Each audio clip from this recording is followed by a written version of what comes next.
खंडणी विरोधी पथकाने आयशर कंटेनरसह एकूण 55,90,000 रुपये किमतीचा गुटखा जप्त करून 2 आरोपींना जेरबंद केलं। लोकसभा निवडणूक 2024च्या अनुषंगाने ठाणे पोलीस आयुक्तालयाच्या हद्दीत कोणत्याही प्रकारचे अवैध धंदे चालू राहणार नाहीत, तसेच फरारी आरोपी पकडण्याबाबत आयुक्त ठाणे शहर यांचे आदेश प्राप्त झालेले आहेत। त्या अनुषंगाने सर्व अधिकारी व अंमलदार यांना माननीय यांनी दिलेल्या आदेशाप्रमाणे कार्यवाही करण्याबाबतच्या सूचना दिल्या आहेत।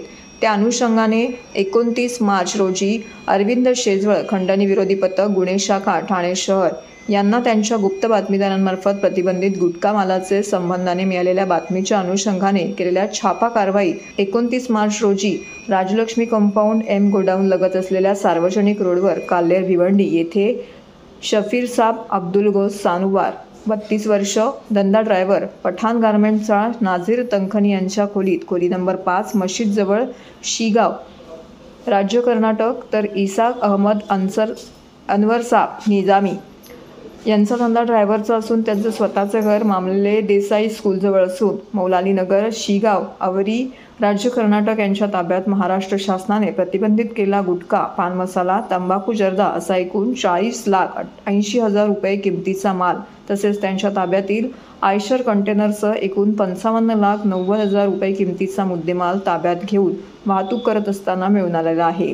त्याचप्रमाणे नारपोली पोस्टच्या अंतर्गत या ठिकाणी गुन्हा दाखल करण्यात आला असून पुढील तपास खंडणी विरोधी पथक करत आहे। एका कंटेनरमध्ये हा गुटखा ठाणे पोलीस आयुक्तालयामध्ये येत आहे। त्या अनुषंगानं काल्हेर कशेळी या ठिकाणी त्यांनी ट्रॅप आयोजित केला आणि त्या ठिकाणी एक कंटेनर त्यांना त्या ठिकाणी मिळालेला आहे। त्यामध्ये जवळजवळ 40 लाखाचा गुटखा त्या ठिकाणी आपण जप्त केलेला आहे आणि मुद्देमाल मिळून पूर्ण कंटेनर वगैरे हे मुद्देमाल मिळून 55 लाखाचा मुद्देमाल आपण या ठिकाणी घेतलेला आहे ताब्यामध्ये।